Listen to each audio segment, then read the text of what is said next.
요즘 일에 집중이 잘 되세요? 혹시 일하다가 쇼츠를 보거나 메일을 확인하시지 않나요? 아님 메시지나 카톡을 확인하시지 않으세요? 유튜브에 들어가서 볼만한 영상을 찾고 있지는 않으세요? 과학자들은 학생들의 컴퓨터에 추적 소프트웨어를 설치하고 그들을 관찰하였습니다. 그리고 학생들이 평균 65초마다 하는 일을 전환한다는 사실을 발견하였습니다. 이들이 하나에 집중하는 시간의 중간값은 겨우 19초였습니다. 또 과학자들은 사무실에서 일하는 성인이 평균적으로 한 가지 일을 얼마나 오래 붙들고 있는지 관찰하였습니다. 그 결과는 3분이었습니다. 일에 집중하지 못하는 사람이 저뿐만은 아니네요. 무엇인가를 깊이 있게 할 때는 시간이 요구됩니다. 모든 것을 다 확인하고 늘 이메일을 보내야 한다면 깊이를 가질 시간은 없을 것입니다. 깊이를 요구하는 모든 것이 악화되고 있다고 합니다. 우리 뇌는 동시에 한두 개의 생각밖에 하지 못한다고 합니다. 우리는 매우 단순하고 우리의 인지 능력은 매우 제한적이라고 합니다. 컴퓨터 과학자들은 동시에 두 가지의 작업을 처리할 수 있는 기계를 발명하고 그것을 멀티태스킹이라고 이름 붙였습니다. 그리고 이 개념을 인간에게 적용하였습니다. 동시에 일하는 것이 아니라 이 일 저 일을 전환하고 있는 것이라고 합니다. 실제로는 여러 작업 사이를 오가면서 순간순간 뇌를 재설정하고 있는 것입니다. 거기에는 집중력이 저하되는 대가가 따른다고 합니다. 예를 들어보겠습니다. 연구 결과 단순히 이메일과 전화를 받는 정도의 행위가 직원들의 IQ를 평균 10점을 떨어뜨린다고 합니다. IQ 10점 하락은 대마초를 피웠을 때 가해지는 타격의 2배라고 합니다. 즉 업무 수행의 측면에서 볼 때 카톡과 페이스북 메시지를 자주 확인하느니 책상에서 마약을 하는 게 낫다는 의미입니다. 또 문자를 보면서 시험을 치른 학생들은 성적이 평균 20% 더 나빴다고 합니다.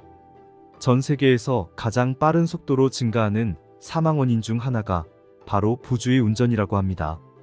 핸드폰 문자 수신 같은 방해를 받을 때 얼마나 안전하게 운전하는지를 관찰했을 때 이는 술을 마셨을 때와 매우 유사한 것으로 나타난다고 합니다.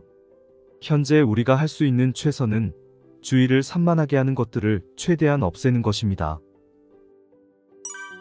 그렇다면 몰입 상태에 빠져들기 위해서는 어떻게 해야 할까요? 책에서는 3가지로 요약하고 있습니다. 가장 먼저 해야 할 것은 명확하게 정의된 목표를 선택하는 것입니다. 그 목표를 추구하겠다고 마음먹고 그러는 동안 다른 목표는 옆에 치워두라고 말합니다. 둘째로 자신에게 의미 있는 일을 해야 하는 것입니다. 셋째로 능력을 벗어나지 않는 일을 하는 것이라도 합니다. 정리하면 몰입 상태가 되려면 단일한 목표를 택해야 하고 그 목표가 반드시 자신에게 유의미해야 하고 능력의 한계까지 스스로를 밀어붙여야 합니다. 몰입이 내 집중력에 잠긴 문을 열어줄 수 있다고 합니다. 꼭 기억해야 하는 것은 잠을 적게 자면 집중력이 낮아진다고 합니다. 뇌가 반드시 필요한 정화작용을 거치지 못하면 점점 독소가 쌓여서 갈수록 집중이 힘들어진다고 합니다. 우리가 잠잘 때 내 집중력이 복구되고 있다고 합니다.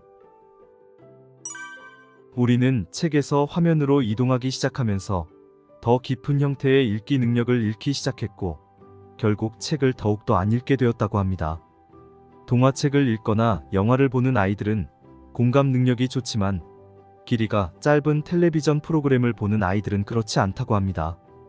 토막난 파편으로 세상을 바라볼 때는 무언가에 오랜 시간 집중할 때만큼의 공감이 나타나지 않는다고 합니다.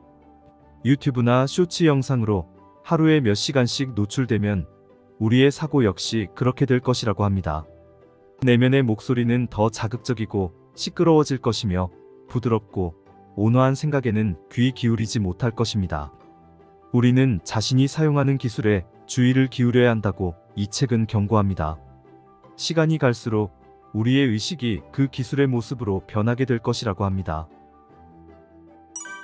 집중은 보통 무엇인가를 선택해서 그것에 주의를 기울이는 능력으로 정의될 수 있습니다. 그러므로 내가 집중이 흐트러졌다고 말할 때 그 의미는 초점을 맞추고 싶은 한 가지로 집중력의 스포트라이트를 좁히지 못한다는 뜻이라고 할 수 있습니다. 작가는 어느 날 집에 아이팟을 두고 나와서 그냥 해변을 따라 걷다가 영상이나 음악을 듣지 않고 생각이 이리저리 떠다니게 두었는데, 그는 딴 생각을 많이 할수록 더욱 체계적인 목표를 세우고 더 창의적이며 끈기 있는 장기적 결정을 더 잘 내린다는 사실을 발견했다고 합니다. 전 출퇴근 시간에 자기계발 영상을 보거나 유익한 영상을 보려고 했었습니다. 심지어 휴식 시간에도 가만히 쉬지 않고 무언가 들으려고 했습니다. 그게 시간을 절약하는 것이라고 생각했었는데 모두 착각이었습니다. 창의력은 뇌에서 새로운 무언가가 등장하는 것이 아니라고 합니다. 창의력은 이미 그곳에 있었던 두 가지를 새롭게 연결하는 것이라고 합니다. 오로지 외부 세계에만 정신없이 바쁘게 초점을 맞추면 뇌가 현재 일어나고 있는 일을 소화할 기회를 놓치게 된다고 합니다. 가끔은 이어폰을 내려놓고 이리저리 딴 생각을 하며 산책해보세요. 기발한 아이디어가 떠오를 수도 있습니다. 거대한 테크 기업들이 우리의 집중력을 훔쳐가고 있습니다. 페이스북 부사장이었던 차마스는 페이스북이 너무 부정적인 영향을 미치기 때문에 자기 자녀에게는 그 쓰레기를 사용하지 못하게 한다고 한 연설에서 말했다고 합니다. 사람들이 핸드폰을 더 오래 들여다볼수록 그들이 보는 광고도 많아지기 때문에 그만큼 기업이 버는 돈도 늘어난다고 합니다. 업계의 가장 유명한 투자자 중 한 명인 폴 그레이엄은 이런 것들을 만들어내는 기술 발전 형식에 무언가 다른 법을 적용하지 않는다면 이 세상은 앞으로 더욱 심각한 중독 상태에 빠질 것이라고 경고했습니다. 전 세계에서 가장 똑똑한 사람들이 우리의 주의력을 빼앗으려고 핸드폰 프로그램을 설계하고 있습니다. 알고리즘은 언제나 시선을 사로잡을 정보를 파악해서 우리의 집중을 방해하도록 설계되어 있다고 합니다. 우리가 차분해지길 원하는지 화를 내길 원하는지 알고리즘은 관심이 없습니다. 알고리즘이 신경 쓰는 것은 단 하나, 우리가 계속 스크롤을 내릴 것인지입니다. 우리를 화면 앞에 붙잡아 두는 것입니다. 우리는 어떻게 해야 할까요? 책에서 얘기하는 우리가 해야 할 것은 알람 설정을 바꾸고 페이스북 알람을 끄는 것입니다.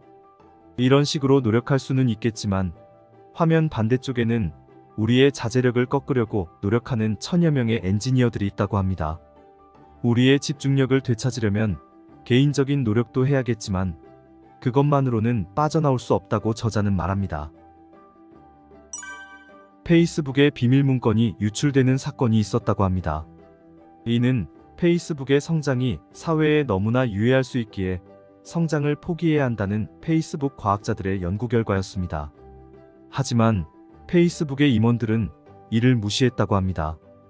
또한 2015년에 페이스북은 노트북과 핸드폰에 달린 카메라로 우리의 감정을 감지할 수 있는 기술의 특허를 신청했다고 합니다. 슈퍼컴퓨터가 우리의 모든 취약점을 파악할 방법을 찾게 될 것이라고 합니다. 우리가 여전히 스스로 결정을 내리고 있다고 느끼겠지만 사실은 우리의 자유의지가 직격탄을 맞게 될 것이라고 책은 경고합니다. 이들을 우리 손으로 멈춰 세워야 한다고 저자는 말하고 있습니다. 스트레스가 심하면 집중을 하지 못합니다. 그 증거로 트라우마를 겪은 아이들은 트라우마가 전혀 없는 아이에 비해 집중력 문제를 진단받을 확률이 32.6배 더 높다고 합니다. 가정이 재정적 위기에 빠지면 아이가 집중력 문제를 진단받을 확률이 50% 증가한다고 합니다. 가정에 심각한 질병을 앓는 사람이 있으면 그 확률은 75% 증가한다고 합니다. 부모 중 한 명이 법원에 출석해야 할 때는 그 수치가 거의 200%까지 커집니다. 집중하려면 위험물을 찾는 머릿속 부위의 전원을 끄고 하나의 안전한 주제로 빠져들 수 있어야 한다고 합니다. 아이들이 집중하지 못한다면 그건 끔찍한 스트레스에 시달리고 있다는 신호라고 합니다. 핀란드에서 2,000명을 무작위로 뽑은 뒤 기본소득제를 시도하는 연구를 한 적이 있습니다. 2년간 수급 조건 없이 매달 560유로를 지급했습니다. 기본소득을 받자 사람들의 집중력이 크게 개선되었다고 합니다. 돈과 관련된 문제가 집중에 매우 나쁘다는 사실을 발견하였습니다. 자신의 경제 상황을 걱정해야 한다면 뇌가 가진 능력의 상당 부분이 거기에 쓰인다고 합니다. 걱정할 필요가 없다면 다른 것들을 생각할 능력이 생기는 것입니다. 이 연구들을 통해 알 수 있듯이 우리의 집중력이 안 좋아지는 이유는 우리가 텔레비전과 인터넷을 통해 폭력과 안 좋은 이미지를 끊임없이 흡수하고 있기 때문이라고 합니다. 주 4일 근무가 집중력에 어떤 변화를 가져올까요? 뉴질랜드의 퍼페추얼 가디언의 직원들은 주 4일제로 바뀌면서 소셜미디어를 하는 시간이 35% 줄었다고 합니다. 그와 동시에 일터에서의 참여도와 협동력은 30에서 40% 증가했습니다. 그리고 스트레스는 15%로 감소했다고 합니다. 영국에서는 켈로그가 하루 근무 시간을 8시간에서 6시간으로 줄였고 그 후 작업 중 사고가 41%로 줄었습니다. 일본에서는 마이크로소프트가 주 4일 근무를 도입했고 생산성이 40% 개선되었다고 보고되었습니다. 스웨덴의 한 요양원이 임금을 줄이지 않고 하루 근무 시간을 8시간에서 6시간으로 줄였고 그 결과 직원들은 수면 시간이 늘었으며 스트레스가 줄고 병가를 더 적게 냈다고 합니다. 토요타는 하루 근무 시간을 2시간 줄였고 그 결과 정비공의 생산성이 114%로 높아졌으며 이윤이 25% 늘었다고 합니다. 이 모든 결과가 일을 줄이면 집중력이 크게 개선된다는 사실을 보여줍니다. 우리가 사랑하는 주말은 어떻게 생겨났을까요? 산업혁명 시기에 많은 노동자는 하루에 10시간씩 일주일에 6일을 일해야 했습니다. 이들은 힘을 합쳐 하루 8시간 근무를 요구하는 총파업을 조직했습니다. 이러한 운동이 수십 년간 이어진 뒤에야 마침내 거의 모두에게 하루 8시간 근무와 주말에 휴식이 주어졌다고 합니다. 이와 같이 우리는 집중력을 회복하기 위해 다 함께 노력해야만 한다고 작가는 얘기합니다. 힘드시겠지만 핸드폰을 잠시 내려놓고 휴식을 취해보세요. 이 책의 저자는 인터넷이 안 되고 전화만 되는 핸드폰으로 바꾼 뒤 3개월간 휴양지로 떠납니다. 현실적으로 그렇게 하지는 못하겠지만 잠시나마 핸드폰을 벗어나 살아보세요. 저도 이제 퇴근하고 집에 오면 핸드폰을 잠시 내려놓고 해야 할 일에 집중해 보려고 합니다. 핸드폰에게 집중력을 빼앗기지 않기 위해서 저만의 방법을 실천해 보려고 합니다. 좋은 아이디어 있으면 댓글로 함께 공유해 주세요. 만약 자동차 연료로 샴푸를 넣는다면 마찬가지로 인간도 연료로 쓸 수 없는 물질을 매일 자기 몸에 밀어넣고 있습니다. 값싸고 형편없는 탄수화물 식품을 먹는다면 혈당이 롤러코스터를 타게 됩니다. 그 결과 에너지가 고갈되어서 오랜 시간 제대로 집중하지 못한다고 합니다. 영양정신의학의 선구자 중 한 명은 이렇게 말했다고 합니다. 뇌는 음식 섭취를 통해 만들어집니다. 우리의 뇌는 다양한 주요 영양소를 섭취해야만 성장하고 잘 기능할 수 있다고 합니다. 수많은 천재 엔지니어들이 우리가 핸드폰을 다시 들게 만들려고 최선을 다하듯이 우리가 가공식품을 포기하려 할 때마다 전문 마케터들이 우리를 다시 돌아오게 만들려고 최선을 다하고 있다고 합니다. 대기오염이 우리의 집중력을 심각하게 훼손하고 있다고 합니다. 다양한 형태의 오염 물질들은 우리의 집중력에 영향을 미칩니다. 그리고 이것이 ADHD를 비롯한 신경 발달 장애를 크게 증가시키고 있는 원인이라고 합니다. 슬프게도 오늘날에는 정상적인 뇌를 가질 방법이 없다고 합니다. 한 과학자가 바르셀로나의 전역에서 초등학생의 집중력을 검사하였는데 오염이 심할수록 아이들의 수행 능력도 나쁘다는 것을 발견했다고 합니다. 미국, 영국에서도 ADHD 진단이 놀라울 만큼 증가하고 있다고 합니다. 미국 청소년의 13%가 ADHD를 진단받을 정도이며 그중 대다수가 강력한 각성제를 처방받는다고 합니다. 미국 남부의 많은 지역에서는 남자아이의 30%가 18세가 되기 전에 ADHD를 진단받는다고 합니다. 아이가 ADHD를 진단받을 때 의사가 할 수 있는 말은 아이가 잘 집중하지 못한다는 것, 그것뿐이라고 합니다. 아이에게서 집중력 문제를 확인했다면 그것은 진료 과정의 끝이 아니라 첫 단계라고 합니다. 아이들이 ADHD를 진단받는 이유는 부모의 유전적인 문제가 아니라고 합니다. 가장 중요한 요소는 주변 환경이라고 합니다. 스트레스가 심한 환경에서 성장한 아이들은 집중력 문제를 겪고 ADHD를 진단받을 확률이 훨씬 더 높다고 합니다. 대체로 가장 중요한 요소는 부모들이 받는 스트레스라고 합니다. 부모에게 극심한 스트레스를 일으키는 환경은 반드시 자녀에게도 영향을 미친다고 합니다. ADHD를 진단받는 아이들의 절대 다수는 타고나는 것이 아니라고 합니다. 이들에게 ADHD가 나타나는 것은 자신이 처한 환경에 대한 반응이라고 합니다. 스트레스를 적게 받는 부모는 자기 자녀에게 관심을 많이 쏟을 수 있으며, 그러면 아기는 더 큰 안정감을 느낀다고 합니다. 운동은 뇌를 더 크고 효율적으로 만드는 변화를 일으킨다고 합니다. 이를 보여주는 증거는 너무 방대해서 확실한 것으로 간주해야 한다고 합니다. 아이들이 뛰어노는 것을 못하게 한다면 아이들의 집중력과 전반적인 뇌 건강을 악화시키는 것이라고 합니다. 핀란드의 아이들은 7세가 되기 전까지 아예 학교에 가지 않고 그냥 논다고 합니다. 7세에서 16세 사이의 아이들은 오전 9시에 학교에 도착하고 오후 2시에 하교하는데 숙제는 거의 없고 고등학교를 졸업할 때까지 시험도 거의 없다고 합니다. 법적으로 핀란드의 교사들은 45분 지도할 때마다 15분의 자유놀이 시간을 줘야 한다고 합니다. 결과는 핀란드 어린이의 경우 0.1%만이 집중력 문제를 진단받으며 핀란드인은 세계에서 읽고 쓰는 능력과 산술 능력이 가장 뛰어나다고 합니다. 그리고 가장 행복한 사람들 중 하나라고 합니다. 주 4일 근무가 집중력에 어떤 변화를 가져올까요? 뉴질랜드의 퍼페추얼 가디언의 직원들은 주 4일제로 바뀌면서 소셜미디어를 하는 시간이 35% 줄었다고 합니다. 그와 동시에 일터에서의 참여도와 협동력은 30에서 40% 증가했습니다. 그리고 스트레스는 15%로 감소했다고 합니다. 영국에서는 켈로그가 하루 근무 시간을 8시간에서 6시간으로 줄였고, 그 후 작업 중 사고가 41%로 줄었습니다. 일본에서는 마이크로소프트가 주 4일 근무를 도입했고 생산성이 40% 개선되었다고 보고되었습니다.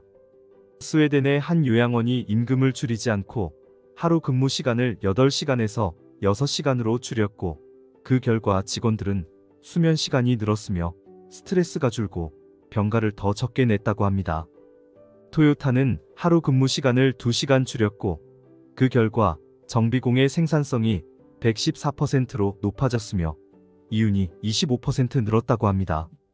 이 모든 결과가 일을 줄이면 집중력이 크게 개선된다는 사실을 보여줍니다. 집중력 향상을 위해 적용할 만한 것들을 알려드리겠습니다. 첫 번째, 핸드폰 금고를 사용하는 것입니다. 핸드폰을 플라스틱 박스 안에 넣어두고 시간을 설정하는 것입니다. 주어진 시간 동안 핸드폰을 가둘 수 있습니다. 두 번째, 컴퓨터에 인터넷 차단 앱을 설치하는 것입니다. 첫 번째와 마찬가지로 내가 선택한 시간만큼 인터넷을 차단해줍니다. 세 번째는 소셜미디어를 사용하지 않는 것입니다. 네 번째는 가공식품이나 정제 탄수화물을 먹지 않는 것입니다.